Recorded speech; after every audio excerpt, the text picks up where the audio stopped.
Baldwin IV of Jerusalem, also known as the Leper King, was a remarkable figure in medieval history. He was crowned king at the age of 13, despite being already afflicted with leprosy. Despite his illness, Baldwin ruled the kingdom of Jerusalem for 11 years, during a time of great turmoil and danger. Childhood. Baldwin IV was born in 1161, the son of Amalric, Count of Jaffa and Ascalon, and Agnes of Courtenay. He was a healthy child at first, but when he was 9 years old, he began to show signs of leprosy. The disease progressed slowly at first, but by the time he was 13, Baldwin was blind in one eye and his skin was covered in lesions. Despite his illness, Baldwin was determined to live a normal life. He continued his education and learned to ride a horse, even though he had to wear gloves to protect his hands from the sores on his skin. He also learned how to fight with a sword and a lance. Baldwin's childhood was not easy. He was often bullied by the other children, who called him names and made fun of his illness. He also had to deal with the fear of dying young, as leprosy was a terminal disease in the Middle Ages. However, Baldwin was a strong and determined child.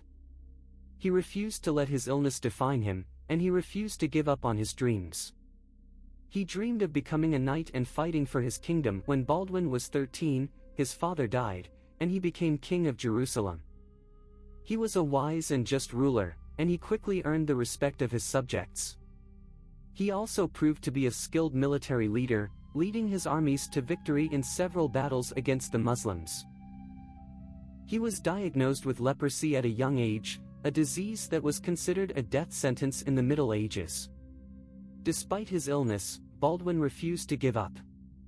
He rose to the throne and ruled the kingdom of Jerusalem for 11 years, during which time he faced many challenges, including the rise of the Muslim leader Saladin.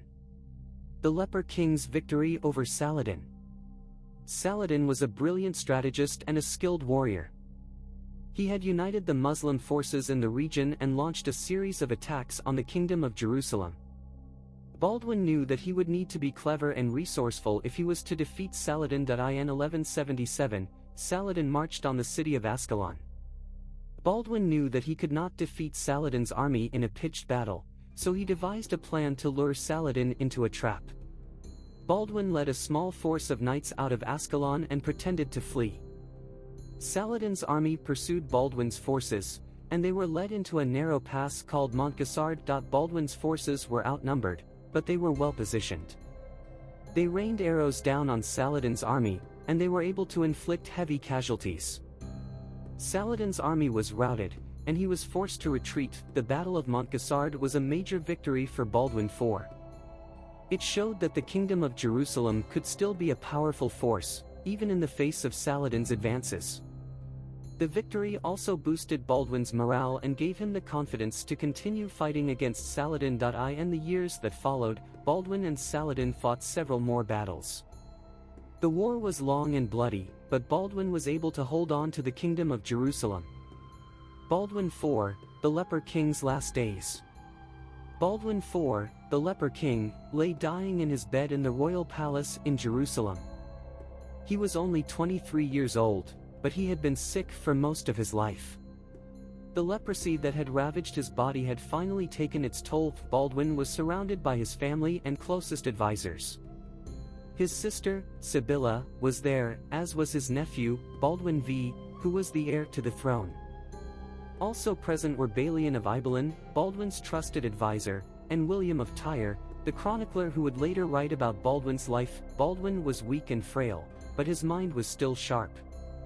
He spoke to his family and advisors about the future of the kingdom. He knew that the Muslims were a threat, and he wanted to make sure that the kingdom was strong enough to withstand them. He also spoke about his faith. He was a devout Christian, and he believed that he would be going to heaven. He said that he was not afraid to die, and that he was ready to meet his Maker. Baldwin died peacefully in his sleep on March 16, 1185. He was mourned by his family, his subjects, and his enemies alike. He was a great king, and he will be remembered for his courage, his determination, and his faith. Thank you for joining us on this journey through history. If you found this video informative, please like, share, and subscribe to our channel. Until next time, stay curious and keep exploring the incredible stories that shaped our world.